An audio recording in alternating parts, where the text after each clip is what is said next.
Good morning my dear students. ఈరోజు ఇస్రో ఆవిర్భావ దినోత్సవానికి సంబంధించినటువంటి కొన్ని మెయిన్ ఇంపార్టెంట్ కాంపోనెంట్స్ డిస్కస్ చేసుకున్నాం. తర్వాత అసలు స్పేస్ టెక్నాలజీని మీకు ఎగ్జామినేషన్ పాయింట్ ఆఫ్ వ్యూ ఎలా చదవాలనేది చాలా ఇంపార్టెంట్, క్లియర్ కట్గా చెప్తాను జాగ్రత్త. సో 61 సంవత్సరాల క్రితం ఇస్రో వాజ్ ఎస్టాబ్లిష్ అండ్ దీనికి భారత అంతరిక్ష పితామహుడు అయినటువంటి విక్రమ్ సారాభాయ్ గారి కృషి ఎంతో ఉందన్నమాట. ఆయన ఇన్కోస్పార్గా పిలువబడేటువంటి ఇస్రో యొక్క పాత పేరైనటువంటి ఇన్కోస్పార్ని ఏర్పాటు చేసేటప్పుడు చేసినటువంటి స్పీచ్ చాలా స్ఫూర్తిదాయకమైన స్పీచ్. నాకు విక్రమ్ సారాభాయ్ గారు 2 కాంపోనెంట్స్ కనపడతాయి.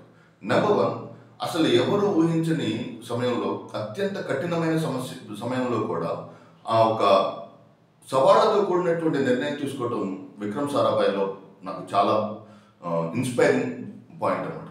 ఫర్ ఎగ్జాంపుల్, ఈ మెన్షన్ ద కాన్సెప్ట్ కూడా ఏం చెప్పాడంటే, ఆ 1962లో ఇండో చైనా యుద్ధం కావచ్చు, ఇండో పాకిస్తాన్ యుద్ధం కావచ్చు, ఆకస్మికంగా సంభవిస్తున్నటువంటి కరువు కాటకాల వల్ల మనం మన ఆహార పదార్థాలు మనమే తయారు చేసుకోలేని పరిస్థితుల్లో కూడా అసలు ఇస్రో కోసం కలలు కనడం, ఇస్రోని ప్రారంభించడం చాలా ఇన్స్పైరింగ్ స్టోరీ అనమాట. మీకు కూడా అప్పుడప్పుడు అనిపిస్తుంటుంది ప్రిపరేషన్ ఆపేద్దాము, లేకపోతే ఇంకా చాలు ఈ ప్రిపరేషన్ అనిపిస్తుంటుంది. కానీ ఆ సమయంలోనే నిన్ను నువ్వు ఒక్కసారిగా పునరుత్తేజం చేసుకుని ప్రిపేర్ అవ్వాలి. That is a very basic fundamental feature of human beings.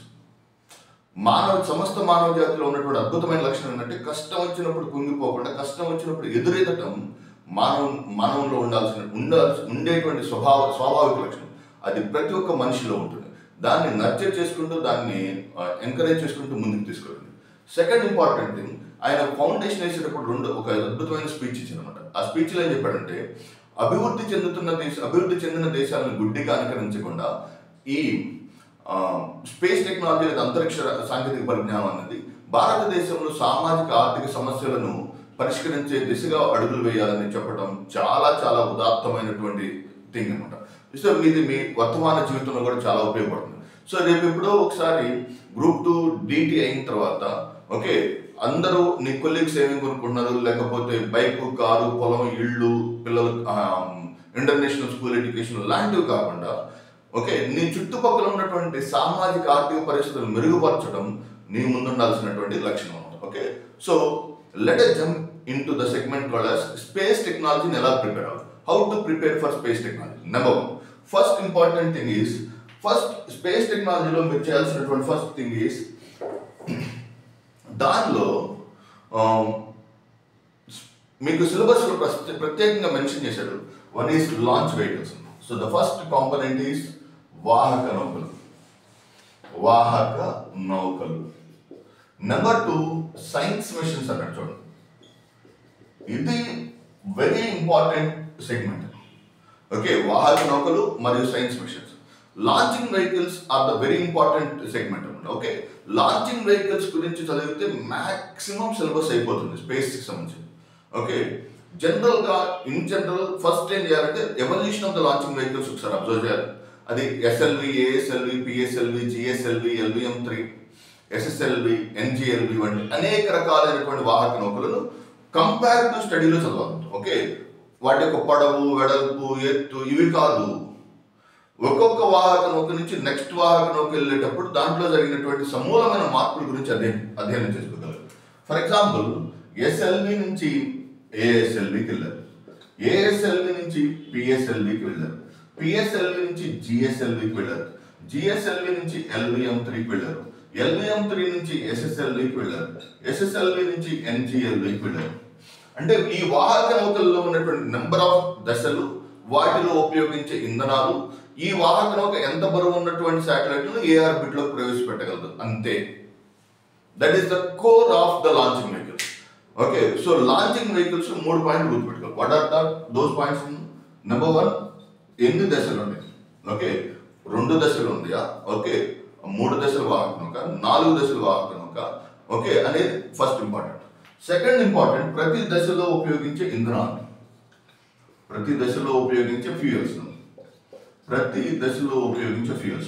అంటే అది సాలిడ్ ఫ్యూయల్ అంటారు, ప్రొపల్షన్ అంటారు. What is the meaning of propulsion? ఇంధనం మరియు ఆక్సిజన్ యొక్క మిశ్రమాన్ని ప్రొపల్షన్ అంటారు. The combination of fuel and oxygen is called as propulsion. So దాంట్లో లిక్విడ్ ప్రొపల్షన్ ఉందా, ఓకే, సాలిడ్ ప్రొపల్షన్ ఉందా, క్రయోజెనిక్ ప్రొపల్షన్ ఉందా, సెమీ క్రయోజెనిక్ ఉందా, మీథేన్ ఉందా అనేది అర్థం చేసుకోవాలి. That is the second important. Okay, దశల్లో ఉపయోగించేటువంటి ప్రొపల్షన్. మళ్ళీ రిపీట్ చేస్తున్నాను, propulsion means fuel plus oxygen యొక్క మిశ్రమాన్ని ప్రొపల్షన్ అంటారు. ఫ్యూయల్ ప్లస్ ఆక్సిజన్ మిశ్రమాన్ని ప్రొపల్షన్ అంటారు. Number 3, okay, number of stages propulsion. And ఇది ఎంత బరువు ఉన్నటువంటి శాటిలైట్లను ఏ ఆర్బిట్లోకి తీసుకెళ్తుంది, ఎంత బరువు ఉన్నటువంటి శాటిలైట్లను ఏ ఆర్బిట్లోకి తీసుకెళ్తుంది. దీన్ని రెగ్యులర్ ఫార్మాట్లో కాకుండా ఎవల్యూషనరీ ఫార్మాట్లో చూడండి, అప్పుడు మీకు బాగా గుర్తుంటుంది. So I hope you understand the concept of launching vehicles. Launching vehicles చదివేటప్పుడు మీరు తప్పనిసరిగా వాటి యొక్క పరిణామక్రమంతో పాటు నెంబర్ ఆఫ్ స్టేజెస్ అండ్ దాంట్లో ఉపయోగించేటువంటి ప్రొపల్షన్ మరియు ఎంత బరువైనటువంటి శాటిలైట్లను ఏ ఆర్బిట్స్లోకి తీసుకువెళ్తాయి అనేది. Next these are the launching vehicles. Okay, NGLV యొక్క ఇంకా స్టేజెస్ కానీ దానికి సంబంధించినటువంటి మెకానిజం ఇంకా అభివృద్ధి చెందలేదు. భవిష్యత్తులో we are expecting NGLV semi cryogenic మరియు క్రయోజెనిక్ ఇంధనాన్ని ఉపయోగించి శాటిలైట్లను అంతరిక్షంలోకి తీసుకెళ్ళడానికి సాధ్యమవుతుందని. And coming to the science missions లో second important component in the space segment లో సెకండ్ ఇంపార్టెంట్ సెగ్మెంట్ ఈ సైన్స్ మిషన్. ఇక్కడ ఎగ్జామినర్ చాలా చాలా మెటిక్యులస్ గా ఆలోచిస్తున్నాడు. అంటే ఏపీఎస్సి గ్రూప్ 1 ప్రిలిమినరీలో ఎక్కువ number of questions PSLV C58 మీద అడిగారు. ఓకే, January 1st లాంచ్ చేశారు. మార్చిలో జరిగినటువంటి గ్రూప్ 1 ప్రిలిమినరీలో మెజారిటీ ఆఫ్ ద క్వశ్చన్స్ అంటే స్పేస్ మీద అడిగిన క్వశ్చన్స్ లో దాదాపుగా మీకు ఈ పిఎస్ఎల్వి C58 మీద గురించి అడిగారు. అంటే science missions are very important missions. What are the important science missions? Science missions లో ఫస్ట్ వన్ ఈజ్ అసలు సైన్స్ కి టెక్నాలజీకి ఉన్నటువంటి డిఫరెన్స్. సో ఇది చాలా యాదృచ్ఛికమైనటువంటి కాంపోనెంట్ ఉంది. Okay, so you must know the difference between science and technology. Science missions అంటే ఏంది, సైన్స్ మిషన్స్ యొక్క అంతిమ లక్ష్యాలు. టెక్నాలజీ అంటే ఏంది, టెక్నాలజీ మిషన్ యొక్క అంతిమ లక్ష్యాలు. సో సైన్స్ మిషన్ అంటే ఒక నూతనమైన దాన్ని అన్వేషించడానికి ఉపయోగించేటువంటి మిషన్లను సైంటిఫిక్ మిషన్స్ అంటారు. ఓకే, చంద్రుడి మీద మట్టి ఉందా, లేకపోతే దాంట్లో ఉన్నటువంటి ఖనిజాలు ఏముంది, దాంట్లో ఉన్నటువంటి లవణాలు ఏముంది, దాంట్లో ఉన్నటువంటి మిశ్రమాలు ఏముంది అని తెలుసుకుంటే దాన్ని ఏమంటారు, సైన్స్ మిషన్ అంటారు. Whereas in the case of technology missions అంటే ఏంటి, అనువర్తనాలు ఉన్నాయనుకోండి. For example if we can have applications, అనువర్తనాలతో కూడి ఉందనుకోండి, that is called as what, technology missions. Okay, IRNSS, okay, RLS in the case of INSAT, IRS, ఇవన్నీ కూడా ఏంటివి, టెక్నాలజీ మిషన్స్. ఈ టెక్నాలజీ మిషన్ లో టెలి ఎడ్యుకేషన్ ఇవి ఉంటాయి. సిలబస్ లో ఇచ్చింది ఫస్ట్ కంప్లీట్ చేసుకొని సిలబస్ లో ఉన్నదాన్ని తరువుగా కంప్లీట్ చేసుకున్న తర్వాత బయటకు రావాలి. సో ఈ కంపారిజన్ లేకపోవడం, ఈ క్లారిటీ ఆఫ్ థాట్ లేకపోవడం వల్ల చాలా మంది అభ్యర్థులు ఇబ్బంది పడుతుంటారు. Okay, what are the science missions అంటే ఏంటి, అక్కడికి వెళ్ళిన తర్వాత నూతనంగా ఒక బ్లాక్ హోల్స్ గురించి అధ్యయనం చేయాలి, లేకపోతే చంద్రుడి మీద అధ్యయనం చేయాలి, అంగారకుడి మీద అధ్యయనం చేయాలి. ఓకే, విశ్వాంతరాలను, విశ్వ రహస్యాలను తెలుసుకోవాలి. These are the missions called as what, వాటి కోసం ప్రయోగించే మిషన్స్ ఏమంటారు, సైన్స్ మిషన్స్ అంటారు. అలా కాకుండా టెలికమ్యూనికేషన్ సేవలు అందించాలి. టెలికమ్యూనికేషన్ రంగంలో మనకి IRN నావిగేషన్ అందించాలి. వాటికి సంబంధించిన మిషన్లు ఏమంటారు, టెక్నాలజీ మిషన్స్ అంటారు. టెక్నాలజీ మిషన్స్ కూడా చదువుకోవాలి, కానీ సైన్స్ మిషన్స్ మీద మాత్రం ఎక్స్ట్రాడినరీగా ఫోకస్ చేయాలి. So what are the science missions? ISRO యొక్క సైన్స్ మిషన్స్ లో ఫస్ట్ మీకు అందరికీ తెలిసిందే చంద్రయాన్ 1, చంద్రయాన్ 1, 2 and 3. నెంబర్ 2 చంద్రయాన్ 1, 2, 3 తర్వాత second important mission is Aditya L1. Number 3 AstroSat. Okay, number 4 మన రీసెంట్ గా లాంచ్ చేసినటువంటి PSLV C58. ఇవి ప్రధానంగా ఇస్రో యొక్క సైన్స్ మిషన్స్. వీటిని కంప్లీట్ చేసుకున్న తర్వాత మాత్రమే you should go for the second technology machines. Technology machines లో మీకు ఇక్కడ టెక్నాలజీ మిషన్స్ కి సంబంధించి orbits, technologies. Orbits LEO and GEO. What are the two important orbits now? LEO and GEO. Low Earth orbits and geostationary Earth orbit. Low Earth orbit లో మీకు telecommunication, remote sensing satellites launch చేస్తారు. Okay, మరి geostationary orbit లో telecommunication satellites launch చేస్తారు. Okay, మరియు ఈ రెండింటికి సంబంధించినటువంటి సెగ్మెంట్ లో వీటి యొక్క అనువర్తనాలు, రిమోట్ సెన్సింగ్ శాటిలైట్ యొక్క అనువర్తనాలు ఏంటి, టెలికమ్యూనికేషన్ శాటిలైట్స్ యొక్క అనువర్తనాలు ఏంటి, ఇది సెపరేట్. చూడండి, దీన్ని సైన్స్ మిషన్స్ ని దీంతో కలపదు మీరు. సైన్స్ మిషన్స్ అనేది సెపరేట్ కాంపోనెంట్. ఈ రిమోట్ సెన్సింగ్ అండ్ టెలికమ్యూనికేషన్ టెక్నాలజీకి సంబంధించిన శాటిలైట్స్ సెపరేట్. ఆ క్లారిటీ ఆఫ్ థాట్, ఆ క్లారిటీ ఉంటే సిలబస్ని చాలా అద్భుతంగా తీసుకెళ్ళచ్చు. లేకపోతే ఇక ఏదో అన్ని వరుస పెట్టి పిఎస్ఎల్వి C1 C2 C3 ఇలా కాకుండా ముందు సైన్స్ మిషన్స్ కంప్లీట్ చేసుకోండి. సైన్స్ మిషన్స్ అయిపోయిన తర్వాత టెక్నాలజీ మిషన్స్కి రండి. టెక్నాలజీ మిషన్స్లో మరలా 2 రకాలు ఉంటాయి.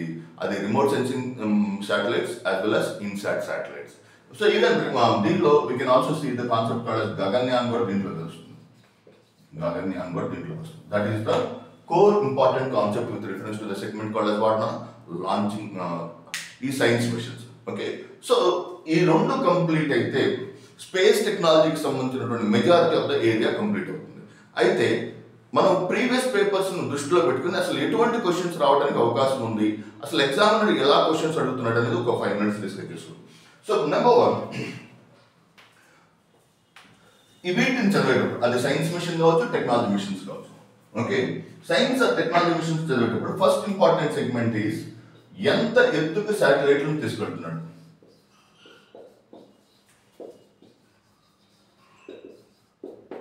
To what height. ఓకే, ఇది ప్రీవియస్ క్వశ్చన్స్. ఓకే, అది LUOలోనే 650 కిలోమీటర్ల. Okay, RLS in the case of ఇతర కాంపోనెంట్స్ అనేది కంపల్సరీ చదువుకోవాలి. Okay, at what extent or to what height the satellites are being launched. Okay, number 2, అనువర్తనాల మీద చాలా ఎక్కువ క్వశ్చన్స్ వస్తున్నాయి. అప్లికేషన్స్, అనువర్తనాలు లేదా అప్లికేషన్స్ లో ఫస్ట్ ఇంపార్టెంట్ థింగ్ ఏంటంటే రిమోట్ సెన్సింగ్ అప్లికేషన్స్ అంటే ఏంటి, టెలికమ్యూనికేషన్ అప్లికేషన్స్ అంటే ఏంటి. రిమోట్ సెన్సింగ్ అప్లికేషన్స్ లో సహజ వనరులను అధ్యయనం చేయడానికి ఉపయోగపడతాయి. టెలికమ్యూనికేషన్ లో GPS నావిగేషన్ వంటి వాటి కోసం ఉపయోగపడతాయి. సో ఆ ఒక్క క్లారిటీ తెచ్చుకుంటే ఎక్సెప్షన్స్ ఉంటాయి, 1 or 2 ఎక్సెప్షన్స్ ఉంటాయి. మస్క్ మామ్ వచ్చిన తర్వాత, ఎలాన్ మస్క్ వచ్చిన తర్వాత లో అర్త్ ఆర్బిటాల్లోనే టెలికమ్యూనికేషన్ ప్రాజెక్ట్స్ ఎస్టాబ్లిష్ చేశాడు. కాబట్టి so the main important core ఏంటంటే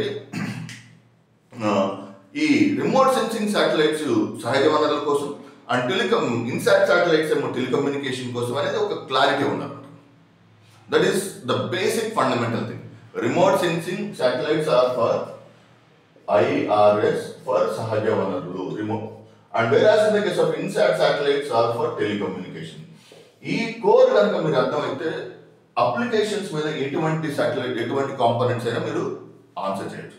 అండ్ ఫ్రీక్వెంట్ అడుగుతున్న one more important segment is nothing but IRNSS, Indian regional navigation satellite system.